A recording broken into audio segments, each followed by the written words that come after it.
Hi everybody. So good to see all of you again. And if it's your first or second time here, especially if you met us during the TiVo Summer Halls in June, welcome back and you're glad you're here.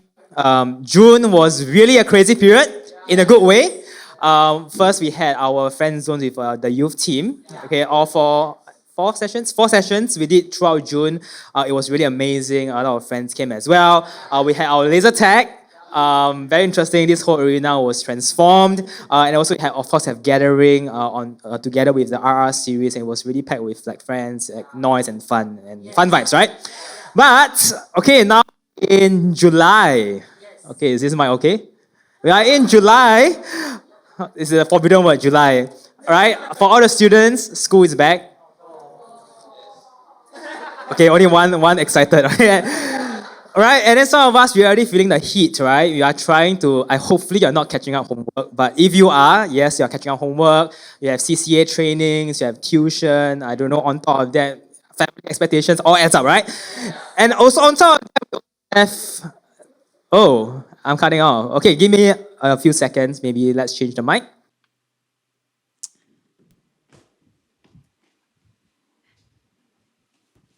Okay. Oh, so, where was I? Okay, so on top of that, we also have like 1001 things that are demanding our attention, correct? So I'm talking about, our super hyper digital world, right? Where we get hit by notifications every second. Even right now, you might just have one Instagram notification pop up, right? I don't know, drama drops, noise, pressure, distractions. Every minute we have these kind of things. And even studies are showing that most of us can't focus for more than a few minutes actually, without switching tasks or checking our phones. So a lot of times, I think I'm in a generation where, maybe some of us are a bit lazy, right? But it's not that, I think this time around, it's not that we are lazy to work, but we are simply overloaded. Now, what if I told you in a world that is pulling your attention away in every direction, that your superpower right now is to actually focus? Okay, which is the title of my message today, Total Focus.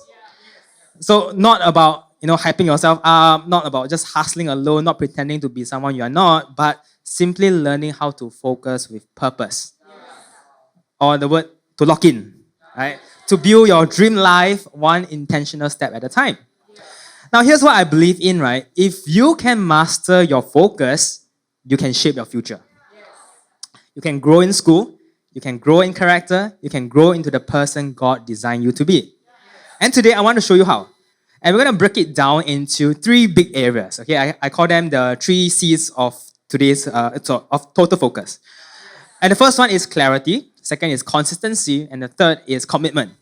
Okay, so I'm going to be using these three C's, right? You can hear this again and again because I want them to stick, okay? Clarity, consistency, commitment. And before I jump right into it, let me bring you to a powerful moment in the Bible that teaches us what it means to live with focus and intention and how the three C's will show up here, okay? So this is a story many of us are familiar with, which is of Joshua, okay? A young leader stepping up after Moses has passed, right? He has a big shoes to fill, big expectations, and very uncertain future ahead. So Joshua 1, verse 1 to 11, and it's on the screen as well. It says, after Moses, the Lord's servant, died, the Lord spoke to Joshua, Nun's son. He had been Moses' helper. My servant Moses is dead. Now get ready to cross over the Jordan with this entire people to the land that I am going to give to the Israelites. I'm giving you every place where you set foot, exactly as I promised Moses. Your territory will stretch from the desert and the Lebanon as far as the great Euphrates River, include all the land and all the sea on the west. No one will be able to stand up against you during your lifetime. I will be with you in the same way I was with Moses. I won't desert you or leave you. Be brave and strong because you are the one who will help these people take possession of the land, which I pledge to give to their ancestors. Now, verse 7, it says, be very brave and strong as you carefully obey all the instruction that Moses, my servant, commanded you. Don't deviate even a bit from it, either to the right or left. Then you will have success wherever you go. Never stop speaking about this instruction scroll. Recite it day and night so you can carefully obey everything written in it. Then you will accomplish your objectives and you will succeed. I commanded you to be brave and strong, haven't I? Don't be alarmed or terrified because the Lord your God is with you wherever you go. Okay, last two verses. Then Joshua gave orders to the people's officers. Go through the camp and give orders to the people. Say, get supplies ready for yourself because in 3 days you'll be crossing over the Jordan to the land and take it over. The Lord your God is going to give it to you as your possession. Now, I know it's a very long passage. I'm going to break it down for you. Okay, Joshua didn't have it easy. Okay, he is not today, right? He doesn't have social media. No YouTube on guides on leadership. No how to be great nation leader in 3 steps.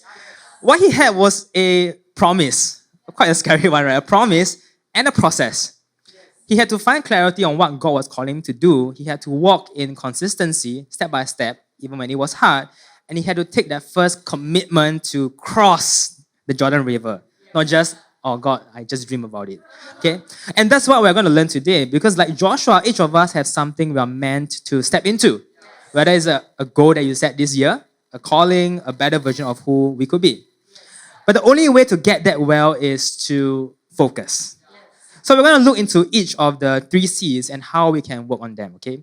So the first one is on clarity. And the thing I want to say is to appraise the promise, okay? I'm going to get there and I'm going to explain it out. So most of us, like I said, don't struggle because we are lazy. We are struggle because we are lost in so much noise. Right? Our energy isn't the issue, our direction is. You see, when you wake up and your mind is already in, 20 places, right? In school, some of us, first thing on social media. Some of us, we worry about expectations, we worry about friendships. And it's no wonder sometimes we feel stuck. And that is what life looks like without focus.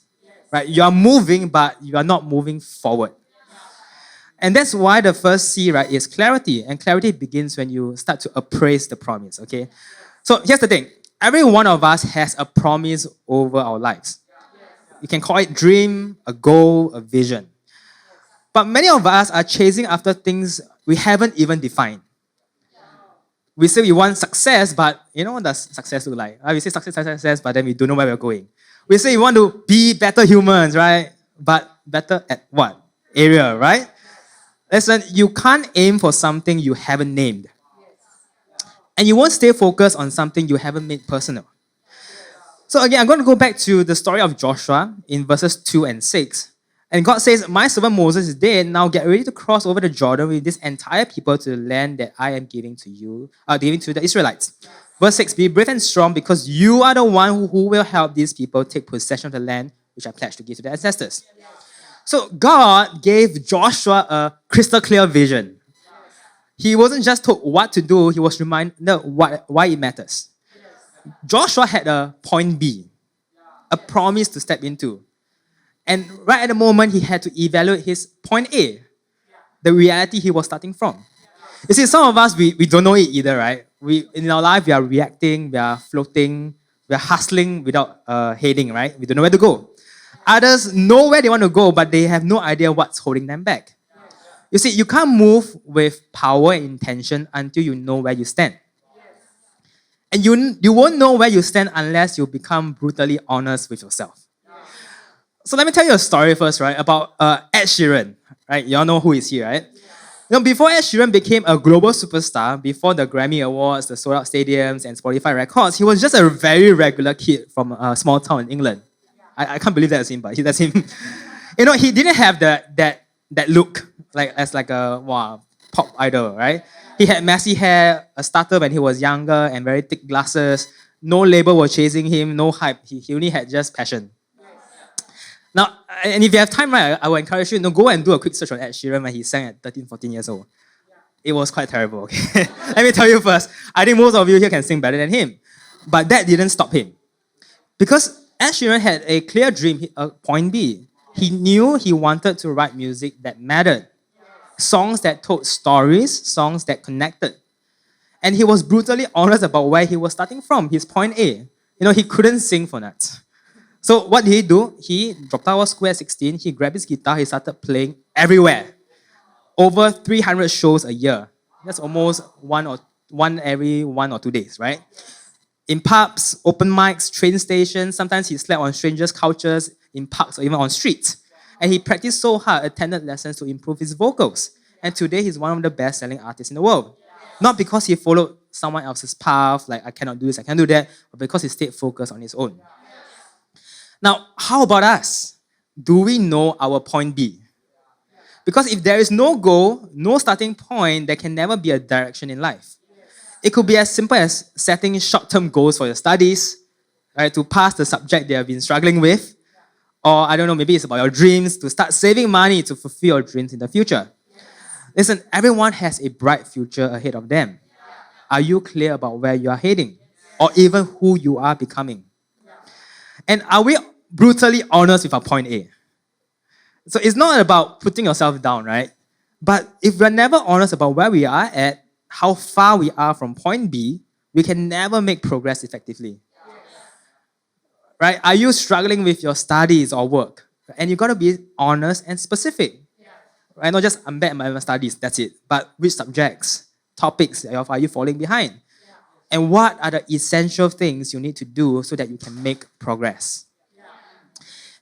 And if you find it hard to be honest and specific, sometimes it can be very hard, right? Then you need help, right? Find a friend, a mentor, a teacher whom you can trust and ask them to review this to you, right? Because I really believe a good friend, a good mentor, a good teacher has your best interests. They want you to succeed. So don't be afraid. Go to them, ask them for their honest assessments for your point A. And personally, that's why I love being here in EVO. I have friends and mentors whom I go to ask for feedback in areas that I lack if I want to achieve my dreams and goals. And you have access to this relationship too. But let's just take the first step first, right, with our self-assessment. Okay, let's lock in this first C, clarity. I want you to ask yourself, what's my goal for the rest of 2025? I know some of us, we did goal setting, right, since the start of the year. Some of us forgot already. I don't know what's the goal. Some of us haven't started on it yet, right? Ask yourself, what's my goal for the rest of 2025? Your point B. And the second question is, where am I right now with regards to that goal? Okay, if you have zero, no progress, you can put as 0. Be honest. If you did something, then that's great. Write down what you did.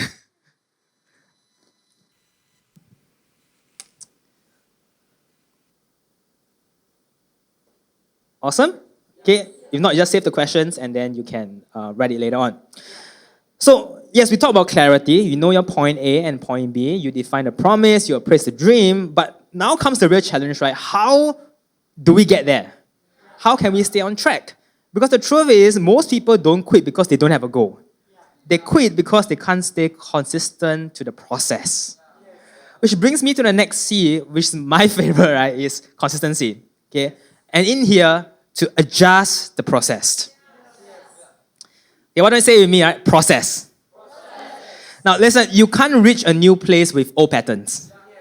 You can't walk into your future with a system that is holding you back. You see, we all want results, but few of us want to change how we get there. You see, going back to Joshua, God didn't just give him a cool dream, then that's it. He also gave him a new process, one of a leader. Verse 7, he says, be very brave and strong as you carefully obey all the instruction that Moses, my servant, commanded you. Don't deviate even a bit from it, either to the right or left. Then you have success wherever you go. Never stop speaking about this instruction scroll. Recite it day and night so you can carefully obey everything written in it. Then you will accomplish your objectives and you will succeed. You see, God was telling Joshua, now you have the promise, now follow the process. You see, the promise alone doesn't change your life, doesn't change our lives. The process does. Joshua had to learn a new process because every breakthrough requires a systems shift. Now, sometimes the process you currently have isn't necessarily the one you need. And this is where many people get stuck. You've got the goal, but your habits are working against the goal. Right? You want to do better in school, but your routine is no sleep, no plan, last minute study, endless scrolling. Wow, then you hope miracle can happen. Friend, that's not going to work. At least in the long run. And I love this saying, right, in our church as well, we don't rise to the level of our goals, we fall to the level of our systems. If the process is wrong, the results won't be right. And even if you're trying really, really hard, you will still feel stuck. So how do we adjust the process? Okay, there are 4 principles to help you stay on course and keep moving forward with your goals and dreams. And first I want to tell you is relearning feels wrong at first. You see, relearning a new process isn't as easy as it seems. We hope that it's easy, but it's not. It often feels counterproductive. the first thing you'll notice is that your productivity drops. Day one, wow, terrible. Day two, still going down. Day three, still going further down. The initial results will be unfavorable. You end up spending more time, more energy trying to make it work, right? Now, the human brain is very strange. When you do something long enough, even if it's wrong, it starts to feel right. So when you try to change, to do things the better way, your brain resists. It feels awkward, frustrating, and slow. You see, when we have the wrong process, relearning the right process will always feel wrong at first. And just think about that, right? You've been so used to maybe procrastinating or cramming and avoiding. And when you try to change to maybe study earlier, it sounds tough, right? Wake up earlier, tougher. Say no to distractions, it will always feel weird, hard, and even pointless. But that's the adjustment period. And if you can push through that discomfort, you unlock a whole new rhythm for your life. And that's why I'm asking you to kind of like this phrase, right? Trust the process, not just feel it. Because focus isn't a feeling, it's a process you build. Discomfort isn't always like a red flag moment. Sometimes it's a sign that you are being rewired. And neuroscientists call this tension the cognitive dissonance. Your brain is learning to let go of the familiar and accept something better. So that's why this first principle is so important. We got to trust the process. You don't need a perfect feeling to follow the right process. You just need to commit. Now, number two, the second principle is to reduce distractions. That's very obvious, right? Reduce distractions. You see, you're not failing because you're lazy. You're failing because you're distracted. Okay, saying on behalf of myself as well. And distraction is not a character flaw. It's a system flaw. Now, Dino Ambrosi, the founder of Project Reboot, is an expert at guiding teens and young adults to relationships with technology that empower them. And in his TED Talk in 2023, he presented an interesting finding about how we spend our time throughout our lifetime. So what he did was he calculated the number of months remaining in an 18-year-old's life, and assuming our life expectancy is up to 90 years old. Okay? Now, each dot on the screen here represents 1 month. So if you're 18 years old, is that Darius is your life here? Okay, you have this many dots to the 90 years old. If you live, get optimistic, okay? Now the thing is that, let me start coloring off first, right? We spend 1/3 of our lives sleeping. That's 288 months, okay? We spend 126 months at school or work, okay? You go to university and then you start going to work. We spent 18 months traveling. Okay, you see, people say driving, but it's traveling. 36 months eating or cooking. Very long, right? You're having meal with your friends. That doesn't count that eating moments, okay? We spent 27 months in the bathroom. And then the rest of that 334 months, right, is your free time. Okay? We can use it for leisure, for some me time, also for us to do self-improvement, or to work on who we want to become, to chase our dreams. Now, here's where it gets worse.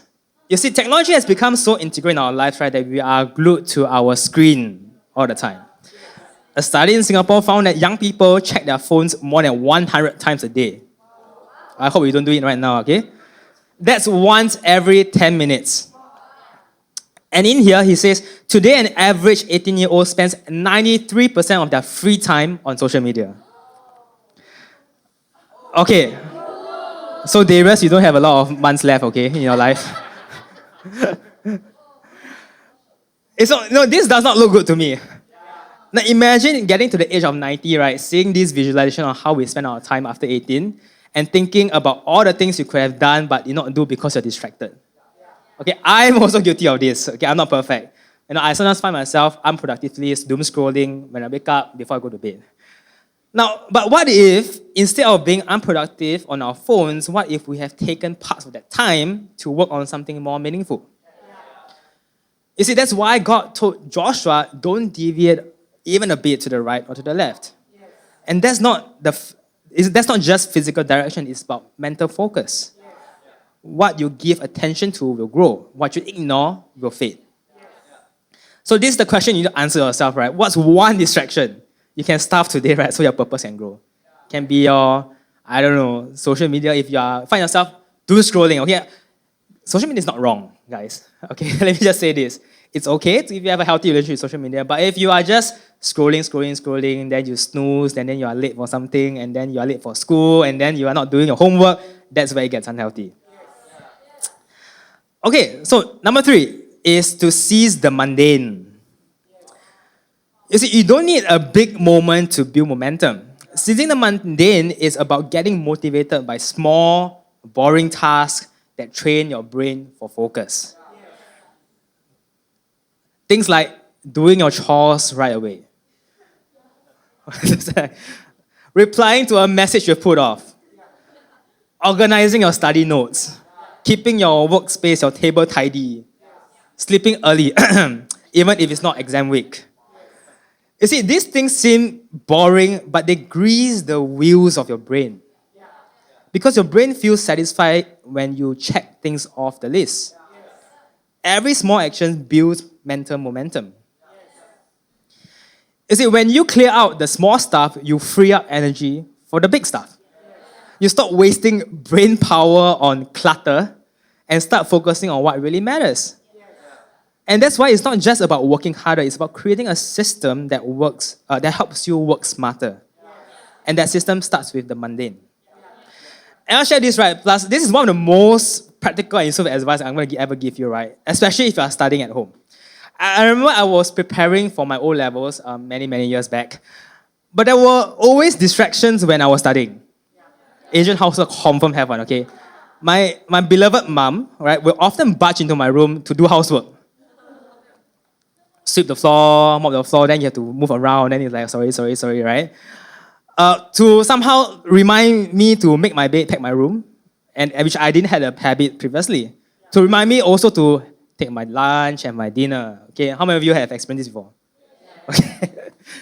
And it was honestly quite hard for me to focus. I have to check out every 15-30 minutes. But that's when I learned the trick already, okay? What if I find time early in the morning to do all the housework? So what I will do is that I will literally make checklists of the things that I need to do for the day. Make my bed, clean my room, sweep and mop the floor. So that what? My mom won't have to do that for me. Even meal times, I have to set time to cut off. Like go like, I should go have my meal before she come in to call me again. Okay? So that I don't have to be interrupted. And let me tell you that it was a very small thing, but it really saved my O-levels. Right? Minimal disruptions and more time to focus on my revision. So all the youths here, no joke, I encourage you to try it, okay? Make a simple checklist of boring tasks that you've been avoiding. Start with one, okay? Then notice how your brain feels lighter, like it's finally ready to take on something bigger in your life, something that matters.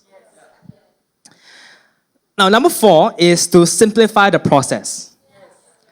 So sometimes the process fails not because we didn't try, but because we made it too complicated, too difficult. I don't even want to start, right? You say, oh, I will study 3 hours a night. I will go, I don't know, some of us, we go motivated to exercise, right? Go jogging every morning, 5 a.m.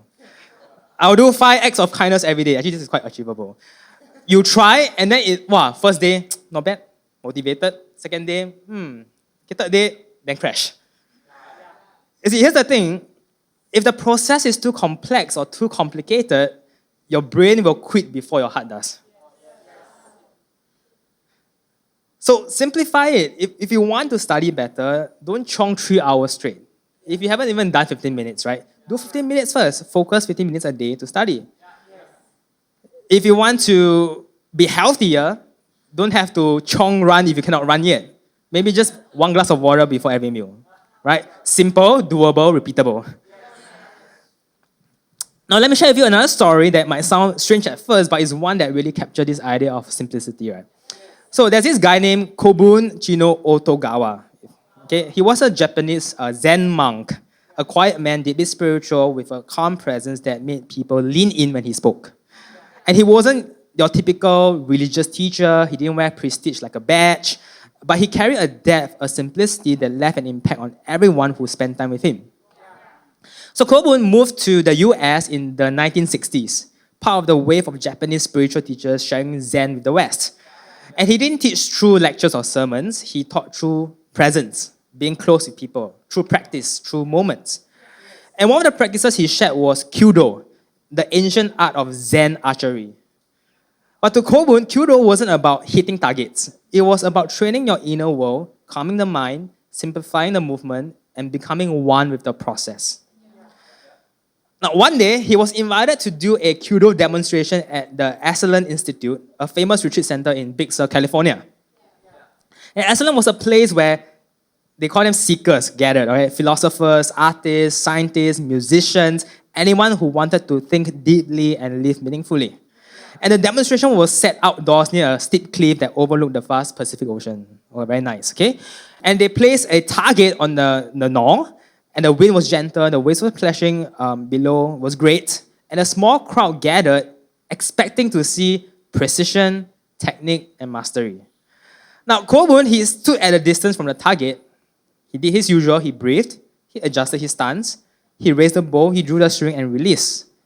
And the arrow soared and completely missed the target. It sailed high up in the air and disappeared into the ocean. Now, people were shocked. They were like whisper like, some were probably wondering, oh, was that a mistake? Maybe a second time. But then Kobun smiled, bearing with peace, and declared, bullseye. Stranger? Now, why? Because in Zen archery, the goal isn't what others see, it's the invisible target, the one inside your spirit. The one only you know you were aiming for. And in that moment, very interestingly, someone was sitting quietly in the crowd, was deeply impacted. And his name was Steve Jobs. Now, he is the young Steve Jobs, okay? He wasn't a billionaire tech giant yet. He was young, he was searching, he was curious. But that moment stuck with him. And in fact, Steve Jobs later sought mentorship from Kobun and practiced the Zen philosophy in his life and business. Now, years later, when Steve Jobs returns to Apple in 1997, the company was in chaos. They have dozens of product lines, they have very scattered focus, they have no clear vision. So he chose to simplify. And he remembered about the Zen philosophy. And in that time, every player in the tech industry was expanding to more products, more functions. Now, instead of getting caught up in the rat race, Steve Jobs did the exact opposite. He decided to cut Apple's product down to just 4. And he had a rule that everything Apple made had to be usable in 3 clicks or fewer. And that mindset gave birth to the iMac, iPod, I don't think it exists now, the iPhone, and the iPad. And it revolutionized the whole tech world while others struggled to stay competitive. You see, Apple did it not through complexity, but through clarity. So here's the point. Simplicity isn't about doing less, it's about doing what matters better. So if your current process is overwhelming, if it's too complex to follow, to take the first step, then simplify it. Aim at what matters and let go of the rest. Because sometimes the bullseye isn't what others see, or that crazy checklist that you have. It's the target you choose to focus and to do with intention. So what will all the principles of process look like, right? We talked about 4, right? Let's say today your goal is to improve your, math results this term. That's your point B. Then you are tired of being behind. You want to I just want to do well, maybe pass, but then get into my A's, right? You want to get better. So here's how you adjust the process. You first relearn. Again, stop cramming and start practicing maybe 2 questions a day. At first, it feels slow and weird, but that's okay. That's the rewiring process. Second thing you can do is to reduce distraction, right? You commit to 30 minutes of focus a day, phone off, no other tabs open, don't go to YouTube, just you and your work. Seize the mundane, please clean your desk, file your notes, sleep earlier. Now that you're not overwhelmed, you're ready. And of course, simplify, okay? Don't create a 3-hour plan that won't happen. Just 20 minutes after dinner every day, that's it, and it works. You see, clarity starts the dream, but consistency brings it to life. And when you adjust the process, you start to build the focus you need to finish what you set out to do. So far, we have covered clarity, which is to appraise the promise. We covered consistency, which is adjust the process. Now it's time to talk about the final step to living with total focus, right? It's number 3, commitment. And here is to activate the practice. Now, once you have adjusted the process, when you have simplified things, reduced the distractions, started to train your focus, there's still one more thing that needs to happen. You've got to take action. You see, because knowing your point A and point B is good, is great. Having a better process is good. But without practice, it's just theory. Nothing will happen. You can know where you want to go and how to get there, but if you never step forward, you always stay stuck. And that's what happens to a lot of people. They are not short of information, they are not short of activation, they don't need more advice, they need to just move. Now, I get it. And it sounds simple, right? But taking the first step is hard. Trying again after failing feels risky, right? Being consistent feels boring. Fully committing to something something feels intimidating. But this is where focus becomes real. Because your dreams aren't built in your imagination. They are built in your decisions. You see, this is what we see in the final part of Joshua's story. In verse 10, it says, Then Joshua gave orders to the people's officers, go through the camp and give orders to the people, say, get supplies ready for yourself because in 3 days you will be crossing over the Jordan to enter the land and take it over. The Lord your God is going to give it to you as your possession. You see, God had already spoken. The direction was clear, the process was in place, and now it was time to move. And that moment right there is where most of us get stuck. We sometimes hesitate, we procrastinate, or we say, I'll wait till I feel more ready. Or there's always tomorrow, not today, tomorrow. But you don't get momentum by waiting. You get it by actually doing. So Joshua didn't say, let's think about it a little longer. This is a nation. This is not just me. It's a whole group of people. But he said, okay, let's go. So how do we do the same? Let's start with this. You take just one step, first step. Now, there's a saying, you don't have to be great to start, but you have to start to be great. You see, some of us here, we want to grow. Right? Who wants to grow here? To become better, right? You want to be better in school? You want to be a kinder person? That's good. But don't just wait for a perfect moment. Pick a starting line and take the step. If you want to be a better friend, start with one kind gesture. If you want to improve your grades, start with one, focus study block. Pomodoro, we do 20 minutes. Or start putting the book on the table and actually opening it. Listen, the size doesn't matter, the movement does. And once you start, how do you keep going? And that brings us to what separates the amateurs from the experts. Well, it's like a tip, right? Sounds cool. Right? You don't just take action, you practice on purpose. Now, there is something called deliberate practice. It's not just repetition, it's refined effort. So I'm going to explain.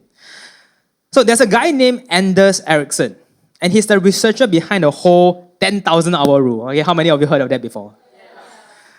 But what he really found was this, it's not just about that clocking that 10,000 hours. It's about how you use them. So he studied violinists, athletes, chess masters even, and the best performers didn't just clock time. They practiced with full focus, they got feedback, and they keep tweaking to improve the smallest details. So a sportsman like Steph Curry, right, one of the greatest NBA players, doesn't just shoot hoops for fun. He has drills where he has to make 5 straight free throws that don't even touch the rim, only the net, just swoosh, right? If he hits the rim, start over. Why? Because growth doesn't come from just coasting or hit okay already. It comes from pushing. And Anders Ericsson says, you don't get benefits from mechanical repetition, but by adjusting your execution over and over to get closer to your goal. And the best part is that this applies to everything. You see, he argues that with deliberate practice, smart, focused, feedback-driven effort, almost anyone can reach elite levels of performance. As long as you're willing to stay focused, to take feedback and grow. And one group he studied were a group of US Navy Blue Angels pilots. Okay, they are one of the best pilots. So what they do is that they often do air shows and fly in tight formations. And the planes are as tight as only 18 inches apart. That's about 50 cm. And I'm talking about plane, not just human. And there is simply no room for margins of error. If one person turns left, the other person cannot turn right. Cannot go straight. It must turn left together. Their lives are literally at stake. And before they ever get into the air, they train using something called chair flying. So what they do is they will sit in a swivel chair. They set up someone use a toilet plunger, right, between their knees to act as like a flight control stick. They put on their gear and mentally rehearse every part of the flight. They go through every step, opening the cockpit, checking the instruments, adjusting the throttle, taking off, all in their mind. They're not even on the plane, they are just on the office chair. Before every show, they walk through the entire routine together, step by step, eyes closed, rehearsing the exact motions and commands down to the second. And the reason they did this is because mental rehearsal creates real neural pathways. And one trainee said this for the training: I might start out in the morning and spend the whole day chair flying. I chair fly a sequence repeatedly, and then, and sure enough, when I sat in the simulator or the jet, that training kicked in. And that's the same for us too. Whether it's sports, studies, or even our character, don't just try harder, right? Try harder, I can do this, just try harder. But you got to train smarter. Don't just show up, you have to focus. Don't just wish, you have to practice with purpose. So here's what we can do today is to simply choose one area of your life you want to grow. Maybe let's do it right now. Just write it down. One area of your life you want to grow. Whether it's your studies, whether is it something that you're working on this season with your character.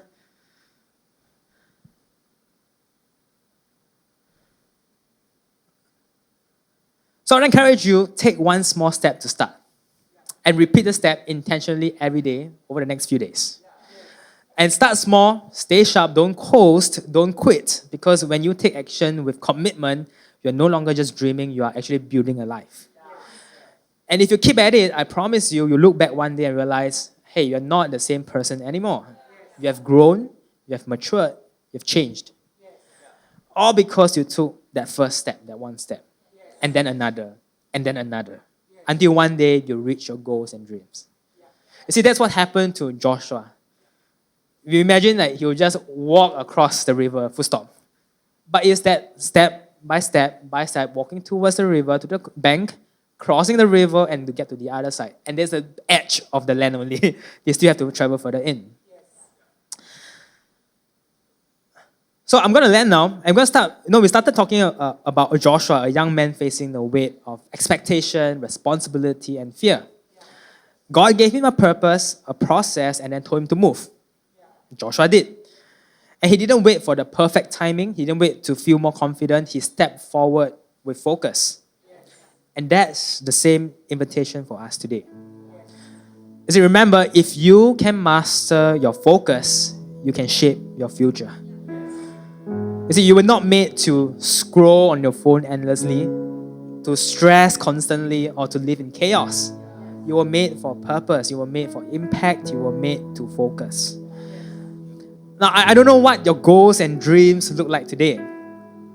It could be as simple as that tough subject you kept putting it off. It could be a friendship or relationship that's falling apart. It could be a dream so big that it scares you a little. But here's what I believe. If you can focus, if you can lock in, even just a little, if you can start building a focused life step by step, you will become the person God created you to be. Not overnight, but over time. Because your dream isn't waiting for a perfect version of you, it's waiting for a focused version of you. So as we close, I want you to decide in your heart that this week, will I choose clarity? Will I choose to show up with consistency? Will I commit to practice, to take action? And not because I'm perfect, because I'm focused.